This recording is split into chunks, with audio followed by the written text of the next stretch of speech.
जिस रियासती हुकूमती खौफ का, जबर का, दहशत गर्दी का मैं मुजाहरा करके आ रही हूँ, वो मेरे लिए या मुस्लिम लीग नून के लिए नहीं, वो इस जाली और सेलेक्टेड हुकूमत के लिए लम्हा फ़िक्रिया है।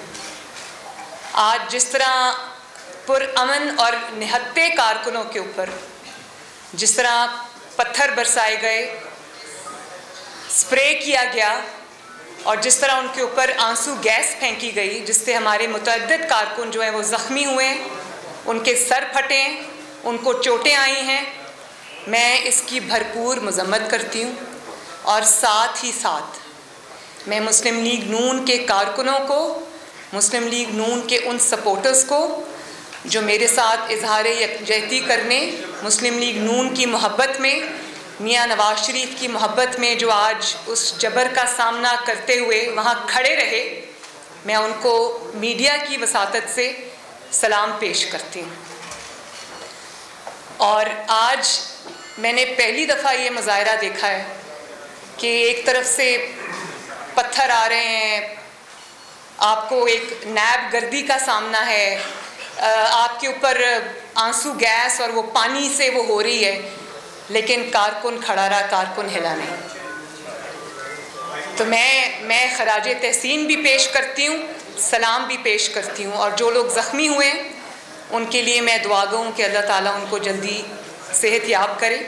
और राना साहब अभी फरमा रहे थे कि जिन कारकुनों को अरेस्ट किया है उनको इंशाअल्लाह ताला उनकी जो लीगल मुआवनत है वो भी पार्टी करेगी और उनकी खबरगिरी भी करेगी। इसके साथ साथ मैं अपने जो सिक्योरिटी गार्ड्स हैं उनका भी शुक्रिया अदा करना चाहती हूँ। अनसंग हीरोज़ होते हैं, उनका शुक्रिया अदा करना यहाँ बहुत ज़रूरी है कि जब मेरी गाड़ी नैब के नज़दीक पहुँची तो मुझे नहीं पता था कि उस साइड पे आवाम का एक समंदर है। मैं नहीं जानती थी क्योंकि मुझे गाड़ी में से नज़र नहीं आ रहा था। तो अचानक आंसू गैस और वो शेलिंग शुरू हो गई और उससे मेरी गाड़ी के इर्द गिर्द जो लोग थे वो ज़रा दूर दूर हट गए। मेरी गाड़ी बिल्कुल अकेली खड़ी थी, तन्हा खड़ी थी। इसी असना में सामने से, नैब के दफ्तर के सामने से, बिल्कुल सामने से, जहाँ पे बैरिकेड्स लगे हुए थे उसके पीछे से, सामने से नहीं उसके पीछे से, बैरिकेड्स के पीछे से मेरी गाड़ी के ऊपर पथराव हुआ। और इतने बड़े बड़े पत्थर मैंने खुद देखे। गाड़ी थी, उसके बावजूद उसकी जो विंड स्क्रीन है वो बिल्कुल टूट गई है। उसके अंदर बहुत बड़ा एक सिरे से दूसरे सिरे तक क्रैक आ गया है। और इसके अलावा भी उसकी छत पे पता नहीं कहाँ से वो पत्थर आए। मेरे सिक्योरिटी गार्ड्स फिर भी बिल्कुल, उनके पास कोई शील्ड नहीं थी, कोई प्रोटेक्शन नहीं थी, वो मेरी गाड़ी के आगे खड़े रहे। तो मैं उनको भी खराज तहसीन पेश करना चाहती हूँ, उनका शुक्रिया अदा करना चाहती हूँ। और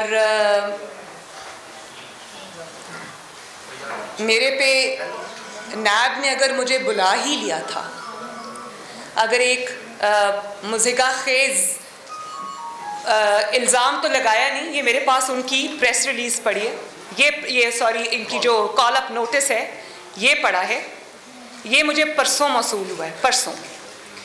और मीडिया के ज़रिए बड़े चालाकी के साथ बग़ैर ब्लैक एंड वाइट में कोई चीज़ लाए हुए मीडिया को इन्फॉर्मेशन रिलीज़ की और ये इशारतन ये कहने की कोशिश की गई, जो रंग उसको मीडिया पे दिया गया नैब की तरफ से अनऑफिशियली, कि शायद कोई ज़मीन है जो मैंने सस्ते दामों ख़रीदी है और उसमें कोई शायद मैंने किसी की ज़मीन पे कब्ज़ा किया है।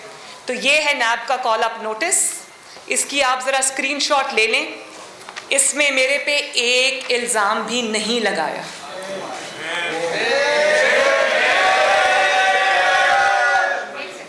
एक सेकंड ज़रा सुनिए।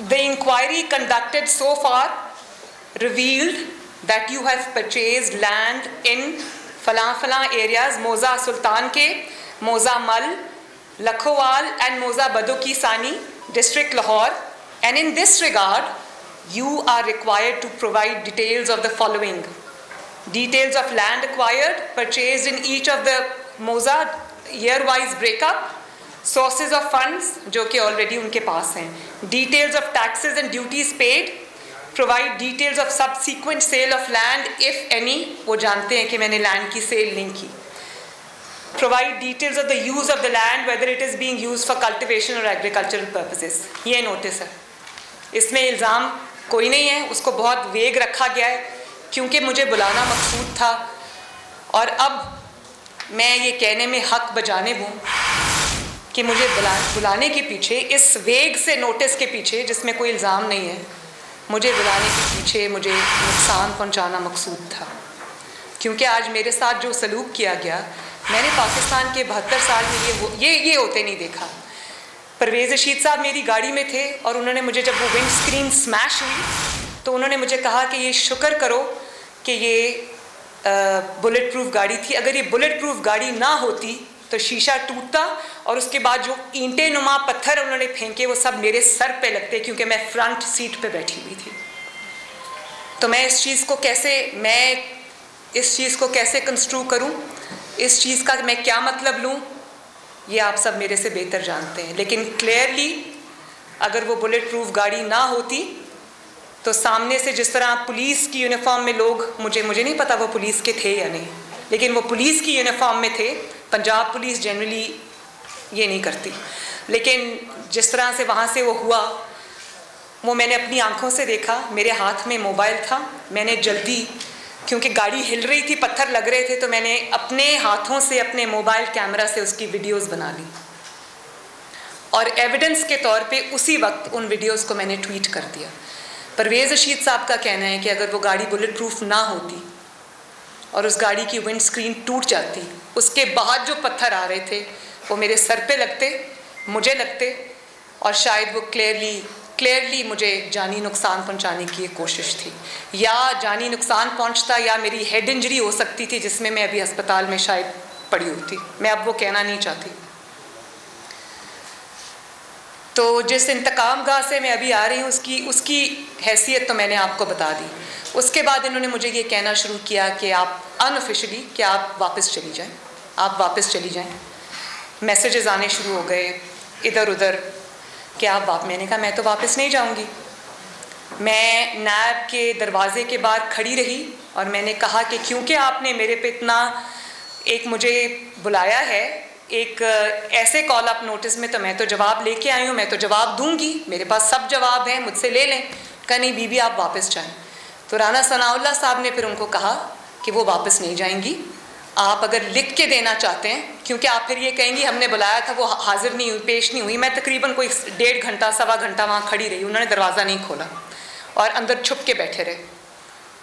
और राना साहब ने फिर उनको कहा कि लिख के दें, तो वो लिख के देने को पहले तैयार नहीं थे। फिर उन्होंने अपनी कोई प्रेस रिलीज़ इशू की और कहा कि आज मरियम नवाज़ वापस जाएं, तो आज की जो उनकी पेशी है वो कैंसिल हो गई है। सवाल वहाँ पर किए जाते हैं जहाँ सवाल करने वाले का कोई किरदार हो। नैब के किरदार मुझे तो बहुत पहले से पता था, नवाज़ शरीफ साहब को बहुत पहले से पता था, राना सनाउल्लाह साहब को बहुत पहले से पता था, शाहिद खाकान अब्बासी साहब को बहुत पहले से पता था, हमजा शहबाज को बहुत पहले से पता था, साद रफ़ीक साहब को बहुत पहले से पता था, और भी हमारे जो मुस्लिम लीग नून के लीडर्स हैं जिनको जो नैब गर्दी का निशाना बने वो भी सब जानते थे। लेकिन नैब के इन हथकंडों पर मोहर अब सुप्रीम कोर्ट के मुअज़्ज़िज़ जज साहिबान ने अपने रिमार्क्स और अपने फ़ैसलों के ज़रिए लगा दी। हाई कोर्ट के जजेस ने, मुअज़्ज़िज़ जज साहिबान ने अपने फ़ैसलों और रिमार्क्स के ज़रिए लगा दी, और रही सही कसर उसकी ह्यूमन राइट्स वॉच ने पूरी कर दी, जिसमें ये क्लियरली कहा गया कि नैब को पॉलिटिकल इंजीनियरिंग के लिए, पॉलिटिकल विक्टिमाइजेशन के लिए और सियासी जोड़ तोड़ के लिए, पॉलिटिकल ओपोनेंट्स को सप्रेस करने के लिए, उनको ब्लैकमेल करने के लिए, उनको दबाने के लिए और हुकूमत को बरकरार रखने के लिए नैब को जो है वो इस्तेमाल किया गया। तो इस हैसियत का, इसमें तो मेरा ख्याल है कि ऐसी नैब के सामने पेश ना होना शायद कानून की ज़्यादा पासदारी होगी, क्योंकि नैब तो अब इन रिमार्क्स के बाद इन फैसलों के बाद और इस दहशतगर्दी के बाद, इस इंतकाम की सियासत के बाद, इंतकामी हरबों के बाद, कार्रवाइयों के बाद नैब तो अब एक खुद मतलूब इदारा है। नैब को तो अब खुद जवाब देने कि उन्होंने पाकिस्तान के टैक्स पेयर का पैसा, पाकिस्तान के एक्सचेकर का पैसा उन्होंने सियासी इंजीनियरिंग में क्यों उसका बेदरेग इस्तेमाल किया, क्यों नैब ने उस पैसे के ज़रिए मुखालिफिन की जोड़ तोड़ की, सियासी जमातों की उनको नुकसान पहुंचाने की कोशिश की और हुकूमत की मदद की। अभी मीर शकील और रहमान साहब का आप केस ले लें। एक वज़ीर मौसूफ फरमा रहे थे कि मैं इमरान खान साहब से ये दरख्वास्त करूँगा कि मीर शकील और रहमान साहब को छोड़ दें। तो मीर शकील और रहमान साहब को, जिनको 140 दिन हो चुके हब्से बेजा के अंदर, उनको क्या इमरान? आप इस वक्त देख सकते हैं मुस्लिम लीग नून की नायब सदर मरियम नवाज इस वक्त न्यूज़ कॉन्फ्रेंस कर रही हैं और उनका ये कहना है कि बैरिकेड के उस तरफ से पत्थर आना शुरू है, तो फिर मैंने उसकी वीडियो बनाई। मेरे साथ परवेज़ रशीद भी मौजूद थे। उनका ये कहना था कि अगर ये बुलेट प्रूफ गाड़ी नहीं होती तो फिर ये शीशा टूट चुका होता। काफ़ी बड़े साइज़ के पत्थर वहाँ से हमारे पास उछाले गए थे। उनका कहना था कि मुझे जब कॉल अप नोटिस दिया गया था उसके ऊपर इंजीनियरिंग और जोड़ तोड़ जो है इल्ज़ाम लगाएगा, वो सिर्फ होना नहीं चाहिए, होते हुए नज़र भी आना चाहिए। और अब उनका ये असूल है कि दहशतगर्दी नैब की तरफ से सिर्फ होनी नहीं चाहिए, आज पूरी दुनिया ने जैसे देखा कि होते हुए नज़र भी आनी चाहिए। तो बड़ा घिनौना किरदार है नैब का, जितनी उस पर बात की जाए कम है। लेकिन बात यह है कि ये मेरे पे पहला दूसरा मुकदमा नहीं है, ये मेरे पे तीसरा मुकदमा है। और मुकदमा इतना अच्छा था तो फिर दूसरा बनाने की ज़रूरत क्यों पड़ी? और अगर दूसरा मुकदमा इतना वो था मजबूत था तो तीसरा बनाने की ज़रूरत क्यों पड़ी? पहला भी ख़त्म हो गया, दूसरा भी ख़त्म हो गया, तीसरा जो है उसका भी वही अंजाम होगा जो पहलों का हुआ, यानी कि कुछ नहीं।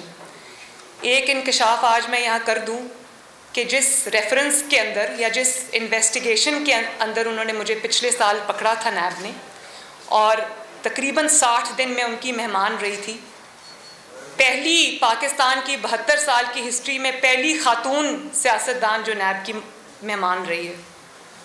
और उस वक्त उनको समझ भी नहीं आ रही थी कि मुझे कहाँ रखें, क्योंकि उनके पास ख़वातीन को रखने का कोई जगह नहीं थी।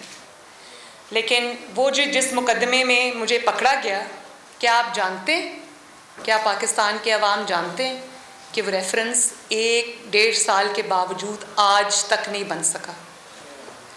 इन्वेस्टिगेशन के नाम पे मुझे 60 दिन रखा और सवाए इन्वेस्टिगेशन के वहाँ सब सवालात मुझसे पूछे गए, मुझसे पूछते रहे। वो बहुत इंटरेस्टेड थे मेरी ज़िंदगी में, तो मुझसे पूछते रहे कि मुस्लिम लीग नून तो बहुत बड़ी सियासी जमात है, वहाँ आपकी कितनी से है, मुस्लिम लीग नून में मशावरत का क्या अमल है, आपको कितनी पॉकेट मनी मिलती है, आप कौन सी किताबें पढ़ी हैं, आपका फेवरेट ऑथर कौन सा है। पोलो कोएलो के ऊपर मेरे से डिस्कशंस होती रहीं, मुल्की सियासी मंजरनामे पर मेरे से डिस्कशंस होती रहीं। अगर नहीं पूछा तो मुकदमे के बारे में चीज़ें नहीं पूछी। और वो मुझे समझ आती है कि 2018 में जब मुझे अरेस्ट किया, क्यों किया? इलेक्शन आ रहे थे, नवाज शरीफ को अरेस्ट करना और मरियम नवाज़ को अरेस्ट करना तो ज़रूरी था, उसके बगैर तो इलेक्शन नहीं जीता जा सकता था। वो धांधली का एक बहुत बड़ा हिस्सा था। समझ आ गई मुझे तो कोई उसमें शक ही नहीं था कि मुझे क्यों पकड़ा उस वक्त।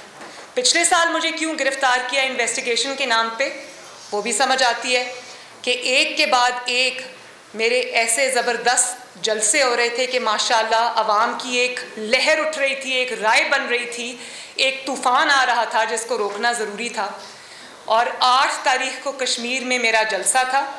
कश्मीर पे हम अभी बाद में आते हैं। कश्मीर पे मेरा जलसा था और 6 तारीख को मुझे, जब मैं मियाँ साहब से मिलने, अपनी हफ्तावार मुलाकात के लिए मैं उनसे मिलने जब कोट लखपत जेल गई, तो वहाँ मैं मियाँ साहब के साथ मुलाकात कर रही थी, हम दोनों आमने सामने बैठे हुए थे। तो मुझे वो जेलर साहब आके कहते हैं कि आपको बाहर शहबाज शरीफ साहब बुला रहे हैं। तो मैं जब जेल के गेट से बाहर निकली तो शहबाज शरीफ साहब खड़े थे, साथ नैब खड़ा था, पुलिस खड़ी थी। तो उन्होंने मुझे ये कहा कि ये आपको गिरफ़्तार करने आए हैं। तो मैंने पूछा क्यों?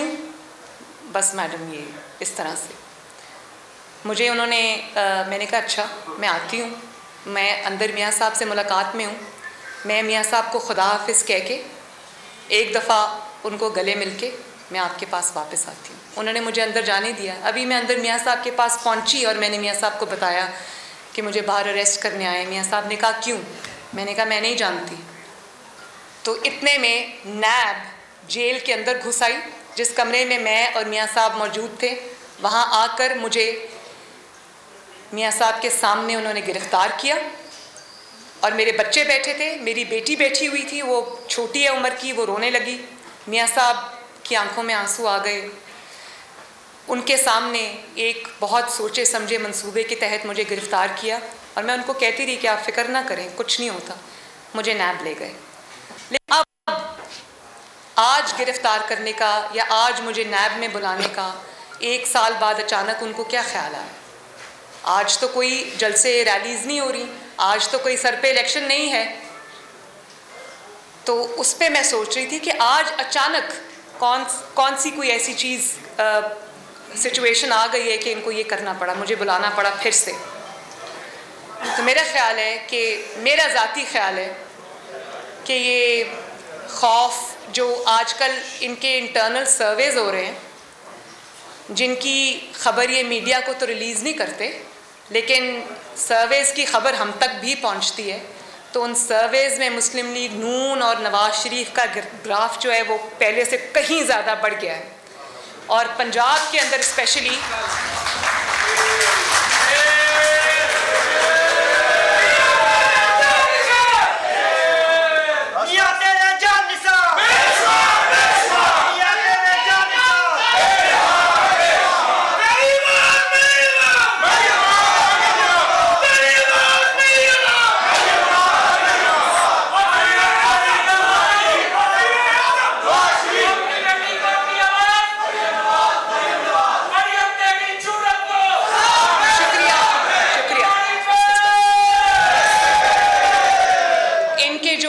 सर्वेज़ हुए हैं, ये उससे बहुत बुरी तरह घबरा गए हैं, पैनिक कर गए हैं और उसके बाद इनको नवाज़ शरीफ का हर हरबा इस्तेमाल करके देख लिया, लेकिन मुस्लिम लीग नून का ग्राफ जो है वो पंजाब से उनको उनके सर्वेज़ के मुताबिक मुस्लिम लीग नून स्वीप कर रही है। तो ये वो खौफ है कि इमरान खान साहब को बहुत शौक़ था इक़्तिदार में आने का, लेकिन आज इतनी नाकामियों और पे दर पे नाकामियों के बाद वो सिर्फ इसलिए इक़्तिदार से चिपके हुए हैं कि पहले उनको आने का शौक़ था, अब जाने का खौफ है। और वो खौफ क्यों है? वो खौफ इसलिए है कि इतने जुल्म कर बैठे हैं कि अब उनको सिर्फ इक़्तिदार से चिपकने में अपनी सर्वाइवल नज़र आती है।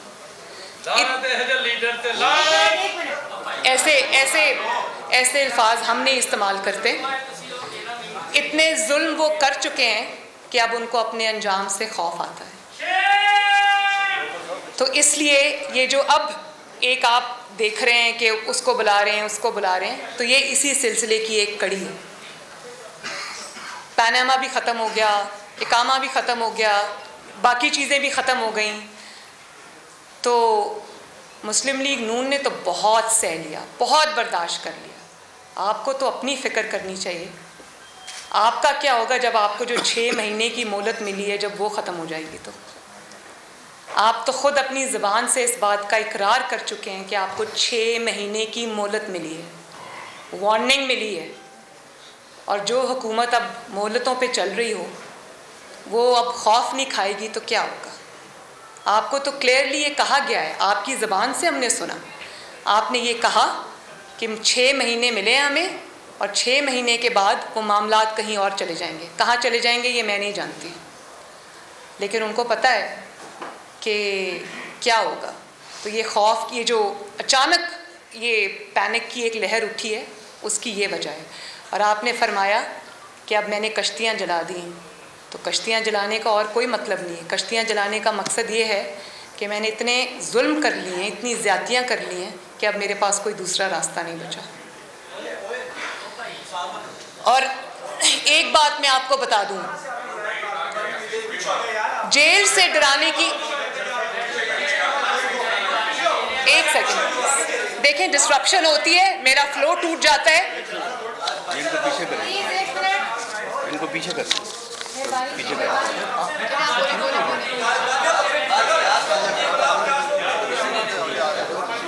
एक सेकंड खामोशी इख्तियार करें प्लीज। एक मिनट प्लीज, एक सेकंड प्लीज। देखें, बड़ी मेहरबानी, नहीं बच्चों, प्लीज प्लीज। डोगर साहब, देखें, डिस्ट्रप्शन होती है, मेरा फ्लो टूट जाता है, ये अच्छी बात नहीं है। डोगर साहब क्या मसला है, पीछे कर दो। और बात ये है, पीछे, आप भी पीछे हो जाओ। बात ये है कि आपकी हुकूमत को हर महाज पे नाकामी का सामना है। आप अपनी नालायकी से मामलात को ख़राब से ख़राब तर करते जा रहे हैं, लेकिन अफसोस मुझे इस बात का है कि आज भी आपकी प्रायोरिटीज़, मैं समझ गई कि आपके अंदर वो सलाहियत नहीं है, आपके अंदर वो अकल नहीं है, आपके वो तजर्बा नहीं है, आप ज़बरदस्ती मुसल्लत किए गए हम पर, वो समझ आती है, लेकिन आज भी आपकी प्रायोरिटीज़ मिसप्लेस्ड हैं। आज भी आपकी जो प्रायोरिटीज़ की लिस्ट है उस पर ऊपर भी नवाज शरीफ है, नंबर 2 पे भी नवाज शरीफ है, नंबर 3 पे भी नवाज शरीफ है और आखिर में भी नवाज शरीफ है और मुस्लिम लीग नून।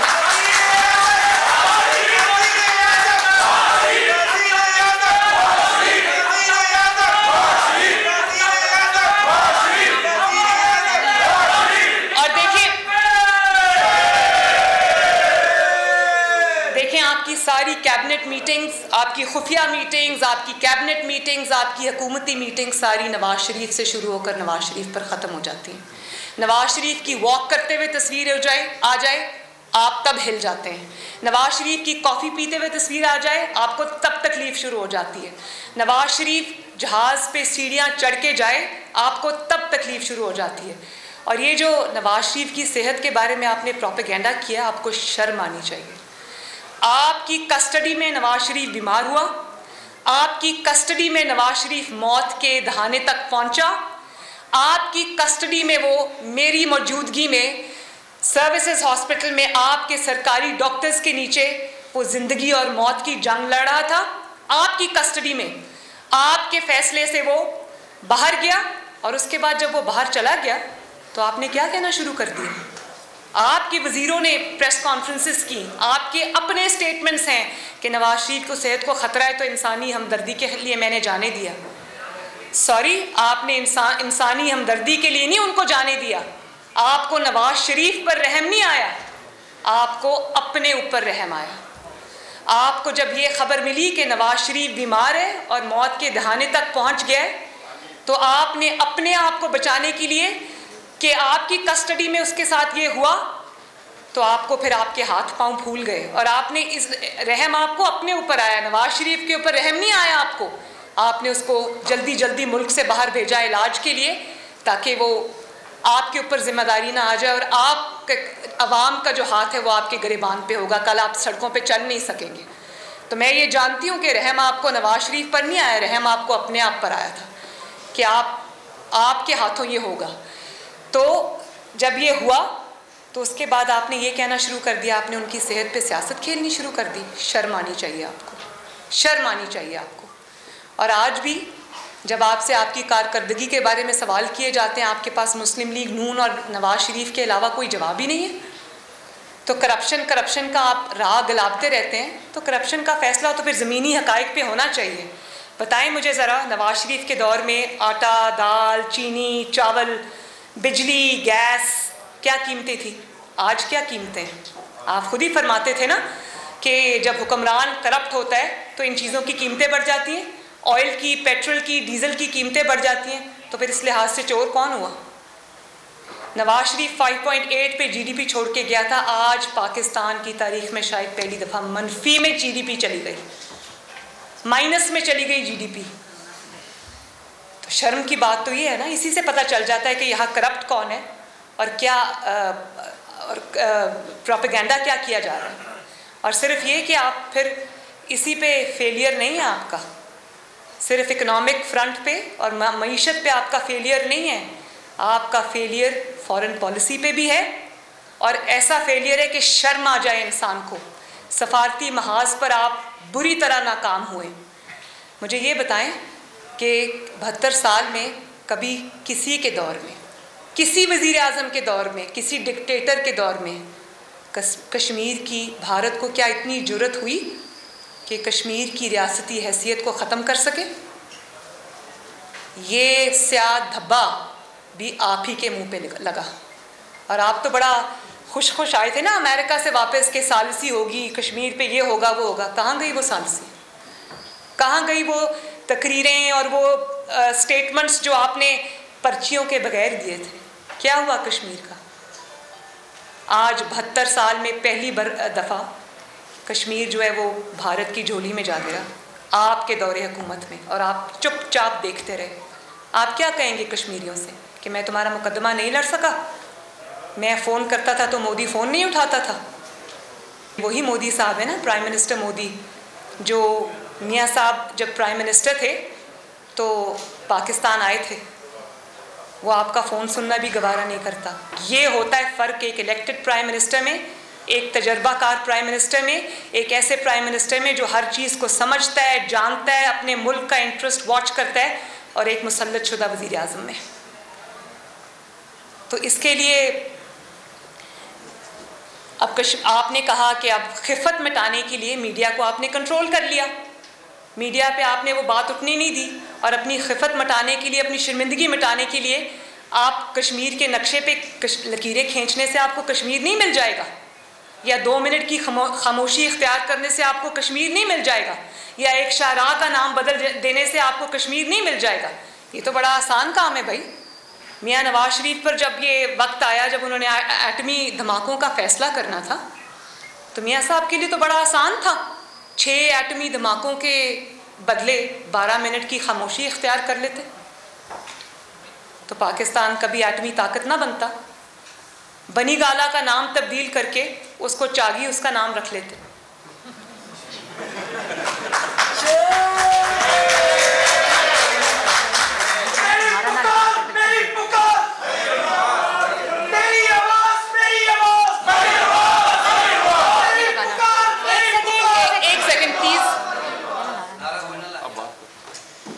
और फिर फॉरेन पॉलिसी का हाल देख लें, अकल का हाल देख लें, समझ का हाल देख लें कि बचगाना और गैर जिम्मेदाराना बयानात देकर सऊदी अरब जैसे देरीना दोस्त और हमदर्द को नाराज़ कर दिया। और अब रही कहीं कसर उन्होंने जो OIC के दर पे होके वो जो नाराज़ करने का सिलसिला था, वो उसमें भी OIC को नाराज़ कर दिया। OIC के ख़िलाफ़ स्टेटमेंट्स दे के हमारे दोस्त ममालिक को नाराज़ कर दिया। तो ये तो आपकी नाअक़बत अंदेशी का हाल है। आपने मुल्क को हर तरह से आग में झोंक दिया। शर्म आनी चाहिए। और फिर प्रायोरिटी आज भी आपकी क्या है कि आवाम के नुमाइंदों को पकड़ो, अपोजिशन को दबाओ। भाई मान लिया कि आपके पास हुकूमत का मैंडेट नहीं है, आपके पास आवाम का मैंडेट नहीं है, लेकिन क्या गरीब आवाम जो रोटी को तरस रहे हैं, जो बिजली गैस के बिल देने से कासिर हैं, जिनकी नौकरियां चली गईं, क्या उनको उनके सदाओं पे आवाज़ धरने के लिए या उनकी बात सुनने के लिए आपको अवामी मैंडेट की ज़रूरत है? उसके लिए आपको थोड़ी सी इंसानियत, अकल और हमदर्दी की ज़रूरत है। अपनी प्रायोरिटीज़ को ठीक करने की ज़रूरत है, जो कि आपके अंदर नहीं है। और हाल आपका ये है कि नवाज शरीफ पे आप हर जगह तनकीद करते हैं, लेकिन नवाज शरीफ के बनाए हुए मंसूबों पर बड़ी ढिठाई से, कमाल ढिठाई से 6-6 बार अपनी तख्तियाँ लगाते हैं। तो भाई नवाज शरीफ के बनाए हुए मंसूबों से के ऊपर तख्तियाँ लगाने से बदल के वो मंसूबा तो आपके नाम नहीं लग जाएगा ना। हज़ारा मोटरवे तो आपने नहीं बनाई ना, सखर मुल्तान मोटरवे तो आपने नहीं बनाई ना, मुल्तान लाहौर मोटरवे तो आपने नहीं बनाई ना, बिजली के कारखाने आपने नहीं लगाए ना। जब भी आप CPAC का नाम लेते हो, CPAC की तस्वीरें ट्वीट करते हो, वीडियोस ट्वीट करते हो, लोग कहते हैं शुक्रिया नवाज शरीफ।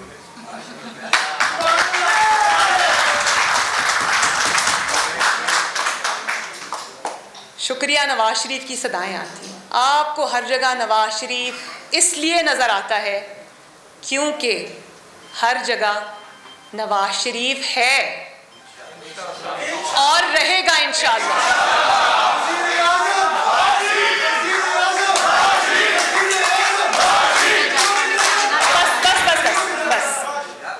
और आपकी हुकूमत जो पहले ही बैसाखियों पे खड़ी है, 6 महीने की मोहलत पे चल रही है, आपके लोग तो अपने हलकों में जाने के काबिल नहीं, आपके MNAs MPAs अपने हलकों में जाने के काबिल नहीं, आप अपने अवाम में निकलने के काबिल नहीं, बल्कि जिन चंद अफराद ने आपको वोट दिया भी था वो भी आज अपने महलों में मुंह छुपाते फिर रहे हैं।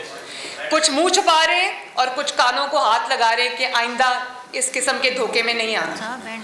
तो आपका अपना ये हाल है, तो इंशाअल्लाह ताला वो वक्त दूर नहीं है जब हम सब मिल के नवाज शरीफ की क़यादत में इंशाअल्लाह ताला इस नालायकी से बहुत जल्द लोगों को आज़ादी देंगे इंशाअल्लाह।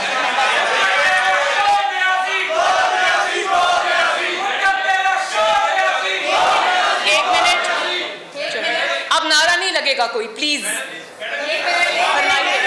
बारी बारी।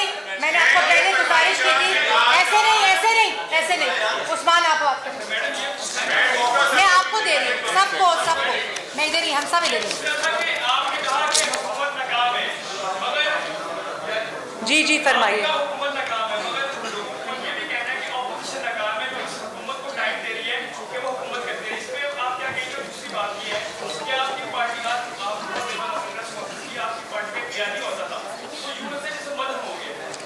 बयानिया मदम हो गया, मैंने तो सुना था 2 बयानिया हमारी पार्टी के, आप तो कह रहे हैं मदम हो गया। बात यह है कि पार्टी मेरे साथ बैठी है, मेरे सीनियर्स मेरे साथ बैठे हैं, पार्टी का एक ही बयानिया है जो नवाज शरीफ का बयानिया है और जो वोट को इज्जत दो का बयानिया है। अगर आज वोट को इज्जत मिल जाती तो पाकिस्तान के साथ ये सलूक ना होता, पाकिस्तान की दुनिया में जद हसाई ना होती। तो नवाज शरीफ का जो बयानिया था और है, उसको वक्त ने साबित किया है कि वो बिल्कुल ठीक था।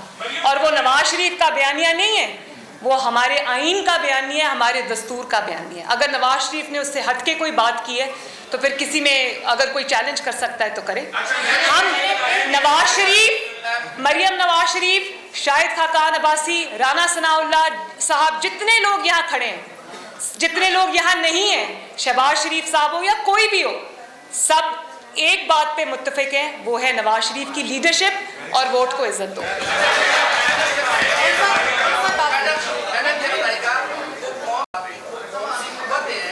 जो आपकी जान के डर पे है, और दूसरी बात यह है कि आप इतना अरसा खामोश क्यों थी, और आज जब बोली है तो यूँ समझा जाए कि आप बोलती चली जाएंगी। देखें, सबसे पहले तो मेरे लिए बोलना आसान है, खामोश रहना मुश्किल है।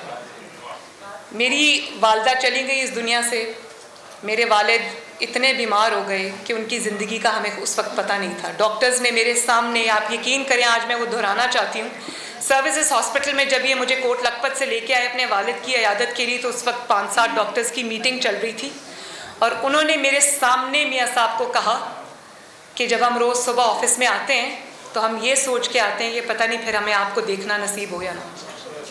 ये मैं गवाह, चश्मदीद गवाह हूँ इस बात की, मेरे कानों ने सुना, मेरी आंखों ने देखा। ये मियाँ साहब की हालत थी। तो मैंने मियाँ साहब के साथ जाना चाहा। मैं ही ख्याल रखती थी उनका, मैं ही उनकी तीमारदारी करती थी, उनकी दवाइयाँ, इंजेक्शन सब मेरे पास होते थे। मुझे एक सोचे समझे मंसूबे के तहत मियाँ साहब के साथ नहीं जाने दिया। तो मैं इस नतीजे पे पहुँची हूँ कि मुझे इधर एज हॉस्टेज रखा हुआ था कि अगर मैं कोई बात करूं तो वहाँ पर वो मियाँ साहब को नुकसान पहुँचाने की कोशिश करें। उनका इलाज ना होना, क्योंकि उनके दिल की एक शरेआन आज भी 90% बंद है, जिसकी सर्जरी होनी बाकी है। और वो कोरोना की वजह से, पहले वो मेरा इंतज़ार कर रहे थे क्योंकि उनको था कि मैं आ जाऊँगी चंद दिनों में, वो नहीं हो सका। फिर वो कोरोना आ गया, अब उनकी सर्जरी अभी होना बाकी है। तो मैं अपना कुछ ऐसा करके मैं उनके इलाज में कोई खलल नहीं चाहती थी, क्योंकि वो सिर्फ मेरे वालिद नहीं हैं, वो इस कौम का सरमाया है। हमें ज़िंदा लीडर चाहिए, हमें लीडर्स की लाशें नहीं चाहिए। तो अगर मैं अपनी ज़िम्मेदारी निभा रही थी तो मैं करोड़ों अवाम की नुमाइंदगी कर रही थी, जिनकी इन्वेस्टमेंट इन टर्म्स ऑफ 40 साल और वोट और एतमाद और ख़िदमत मियाँ साहब में हुई है, तो मुझे ज़िम्मेदारी का मुजाहरा करना था। और दूसरी बात, में आपने कहा कि मैं खामोश क्यों, कभी हमने बोल के उनको एक्सपोज़ किया और कभी खामोश रह के हमने उनको ज़्यादा एक्सपोज़ किया, वरना उनके अंदर ये जरासीम मौजूद हैं कि वो कल ये कहते कि मैं तो बहुत करना चाहता था, मैं तो पाकिस्तान की किस्मत बदलना चाहता था, मैं तो दूध और शहद की नहरें बहाना चाहता था, ये ऑपोजिशन ने मुझे कुछ करने नहीं दिया। तो इसलिए हमने खामोश रह के उनको ज़्यादा एक्सपोज़ किया। लेकिन मुझे इस बात की आज ख़बर हुई कि मेरी जो खामोशी है या जो मियाँ साहब की खामोशी है वो इतनी गूंज रही है कि इनको कानों पे हाथ रखने पड़ गए।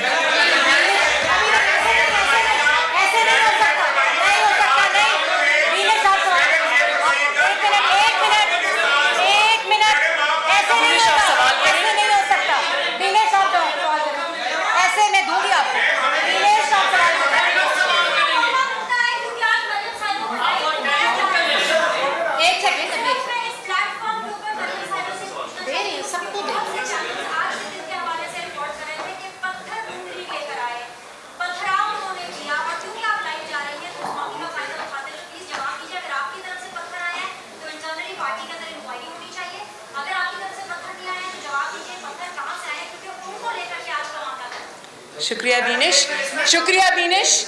बात ये है कि बड़ा अच्छा सवाल आपने पूछा। एक सेकंड प्लीज़, इंटरप्शन ना कीजिए प्लीज़। बहुत अच्छा सवाल पूछा, थैंक यू। पत्थर मैं लेके आई और वो पत्थर मैंने फिज़िकली वहाँ प्रेजेंट हुए बगैर पुलिस की यूनिफॉर्म पहना के अपने कारकुनों को उनके हवाले किए और फिर अपने ऊपर फेंकवाए। पत्थर अपनी गाड़ी पे फेंकवाए, अपने शीशे तोड़े, अपने कारकुनों को जख्मी किया, उनके सर फाड़े गाड़ी में बैठे बैठे। बड़ी अच्छी मज़े की बात है कि पत्थर लाई भी मैं और अपने ऊपर फेंकवाई भी मैंने। वाह, शाबाश। देखो बीनिश, बात ये है, मैं एक सेकंड, बात ये है कि हमारी नैब की पेशीज़ बड़ी क्वाइट होती थी, लेकिन जब आप जुल्म पे जुल्म करते जाओगे तो कारकुन को जोश तो आएगा। आज जब आपने नाहक ये ज़्यादती, पिछली भी नाहक थी, तो कभी ना कभी सब्र जवाब देता है। और वो बड़े पुरअमन थे। मैं नैब में यहाँ रह के गई हूँ, कभी गमला भी नहीं टूटा। कभी हमारे कारकुन कंटेनर से ऑर्डर्स पास करके पुलिस वालों की, वो आज भी है, वो कील वाले जो डंडे थे उससे जो हड्डियाँ तोड़ी थी, वो मुस्लिम लीग नून के कारकुन नहीं थे। तो ये मुस्लिम लीग नून जो है वो तो उनके, मैंने खुद देखा, मेरे कारकुन जो थे वहाँ बहुत दूर से मुझे नज़र आ रहे थे, पुरअमन थे बिल्कुल। तो मुझे लगता है बीनिश कि इतना बड़ा क्राउड ये एक्सपेक्ट नहीं कर रहे थे, और जब क्राउड देख लिया तो ये पैनिक कर गए और इस पैनिक में उन्होंने ये अपने ऊपर खुदकुश हमला कर लिया। जी, ये फरमाइएगा, आज आप बड़ी बहादुरी के साथ नैब ऑफिस के बाहर खड़े रहे, पत्थर का मामला दूसरा है, नैब ने आपको बुलाया, आप खुद भी अकेले जा सकते थे, कारकुनों को साथ लेकर जाने की जरूरत जो है वो क्यों पेश आई? और दूसरा, एक मिनट पहले इसका जवाब सुन ले, पहले इसका जवाब सुन ले। मैं अकेली ही आई थी, कारकुन वहाँ मेरा इंतज़ार कर रहे थे हज़ारों की तादाद में। मुझे नहीं पता था, आप यकीन करें, मुझे अभी भी नहीं पता कि कारकुन कितने थे और कितनी तादाद में थे। वो तो मुझे इनके रिएक्शन से पता चला कि कारकुन जो है वो आज हज़ारों की तादाद में निकल आए। मैं किसी को लेके नहीं आई, मैं पहले भी नैब में पेश होती रही हूँ। मैंने 6 महीने पनामा वाला मुकदमा भी भुगता है और उसके बाद मैंने ये जो पिछले साल का बेहुदा मुकदमा था वो भी भुगता है। मैं इनकी जेलों में भी रही हूँ। हमारा कारकुन जो है वो तहरीक इंसाफ के कारकुन की तरह, हमारा कारकुन बहुत पुरअमन कारकुन है। आप ये ना, मैं किसी को नहीं लाई, मेरे अगर मुस्लिम लीग नून का गढ़ है लाहौर, पंजाब पाकिस्तान मुस्लिम लीग नून का कला है, तो मुस्लिम लीग नून का कारकुन भी देख रहा है कि आप कितना जुल्म कर रहे हैं। किसी को आप हेरोइन डाल के पकड़ लेते हैं, किसी को आप ये शाहिद अब्बासी साहब बैठे हुए हैं, एक चीज़ आप उनके खिलाफ आज साबित नहीं कर सके, साद रफीक साहब। तो फिर वो कारकुन को गुस्सा आता है, वो अपनी यकजहती के इजहार के लिए आया था। हम सियासी लोग हैं, लोग हमसे मोहब्बत करते हैं, मियाँ साहब से मोहब्बत करते हैं। उनकी बेटी के साथ, अपनी बहन के साथ इजहार यकजहती करने आए थे, मेरे साथ नहीं आए। जी जी, नहीं सॉरी, मैंने नहीं दिया। आपको किसने कहा मैंने दिया भाई? मैं तो आपको वो स्टेटमेंट याद करा रही हूँ जो हमारे जो इमरान खान साहब ने खुद फरमाया, अपनी पार्टी से कहा कि हमें 6 महीने का टाइम मिला है और अगर 6 महीने में हम परफॉर्म नहीं करते, आप 6 साल में परफॉर्म नहीं कर सकते, 600 साल में परफॉर्म नहीं करते, क्योंकि आपको आता नहीं। नहीं, एक सेकेंड, ये इमरान खान की अपनी स्टेटमेंट है कि मुझे 6 महीने मिली है और मैंने 6 महीने के बाद बात कहीं और चली जाएगी, बस ये बात। जी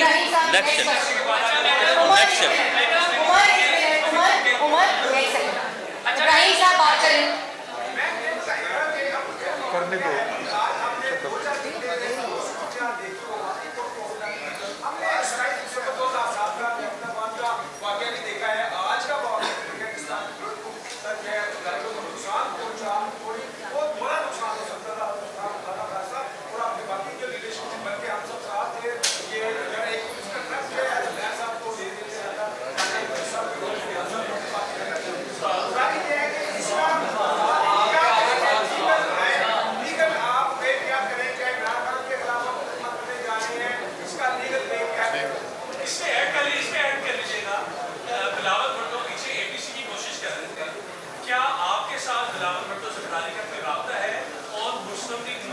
लीगल टीम उसको बैठ के देखेगी।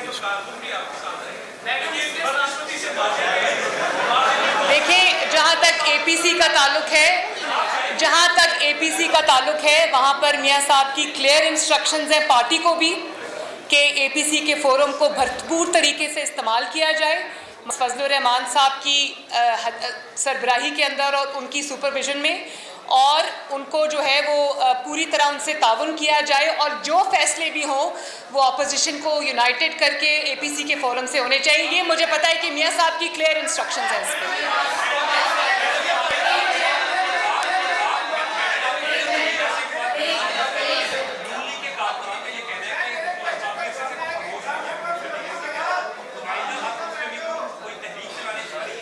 आइंदा का लाएमल इंशाअल्लाह ताला हम लीडरशिप की जो उनकी मशावरत से तय करेंगे।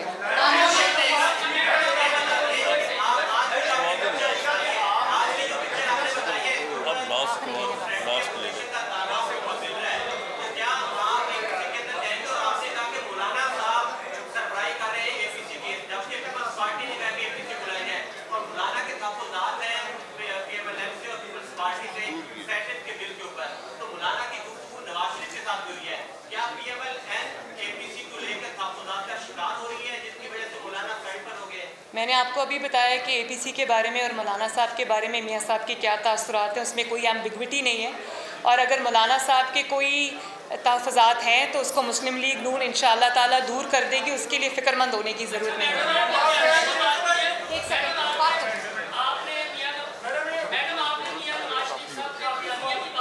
जी जी जी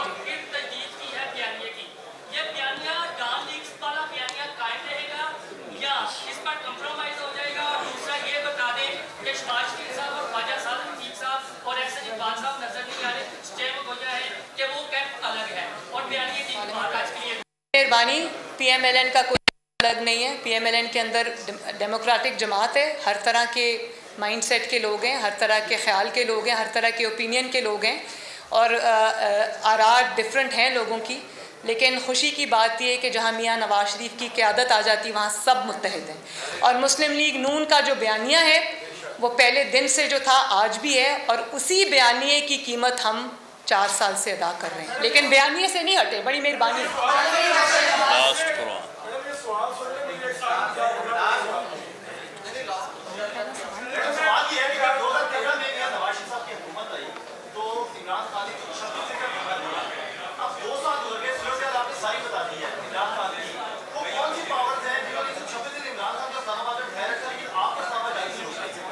मुझे इस्लामाबाद जाने से बोलो, मैं अभी इस्लामाबाद जा ही नहीं रही।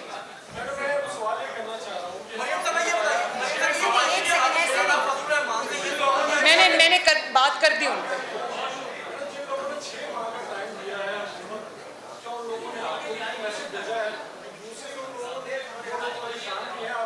ना हमें कोई मैसेज भेजते हैं, ना हम किसी से बात करते हैं। मेहरबानी।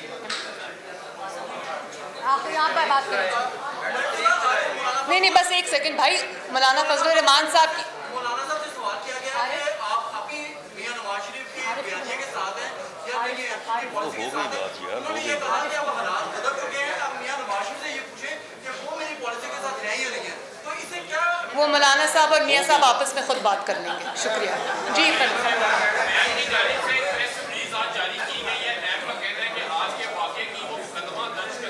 अच्छा, क्या बात है। इतनी मासूम नैब, इतनी आइन और कानून पे चलने वाली नैब, अगर उनकी अदालतों में जो दुर्गत बनी वो उसी को देख लें तो उनको आज कोई प्रेस रिलीज करने की ज़रूरत पेश नहीं आई।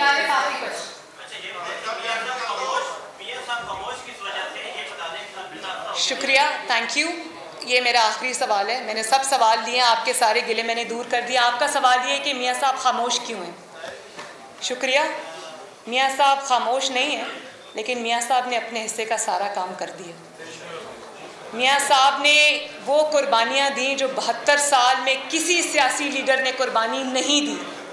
अपनी बीवी को बिस्तरे मर्ग पे छोड़ के कानून और आइन के सामने, अदालतों के सामने पेश होता तो ये था ना कि लोग कारकुनों से कुर्बानी मांगते हैं, सियासी लोगों से कुर्बानी, अपने कारकुनों से, अपने सपोर्टर्स से कुर्बानी मांगते हैं। जो जुल्म इन्होंने किया और हद कर दी जुल्म की, वो सब मियाँ साहब ने सीने पे सहा है और कारकुनों को और अपनी पार्टी को शील्ड और प्रोटेक्ट करने की पूरी कोशिश की है। वो सारे ज़ख्म उन्होंने अपने सीने पे पहले लिए, आपसे बात उन्होंने बाद में की है।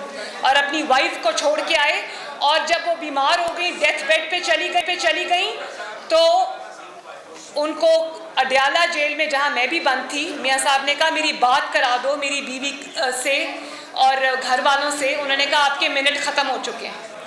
3 दफ़ा के प्राइम मिनिस्टर के साथ जब पाकिस्तान का कोई भी मंसूबा उठा के देख लें, उस पर नवाज शरीफ की मोहर लगी हुई है, उस पर मुस्लिम लीग नून की मोहर लगी हुई है। चाहे कोई मोटरवे हो, एटॉमिक एक्सप्लोजन्स हो, सड़कों का जाल हो, मोटरवे हो, बसेस हो, रैपिड बस हो, ऑरेंज ट्रेन हो, बिजली के मंसूबे हों, चाहे वो मुल्तान से सखर मोटरवे हो, हज़ारा मोटरवे हो, जो चीज़ आप उठा लें उस पर नवाज शरीफ का नाम लिखा है। तो इतनी खिदमात के बावजूद जब आप एक 3 दफ़ा की वज़ीर आज़म की तज़लील करेंगे, तज़हीक करेंगे,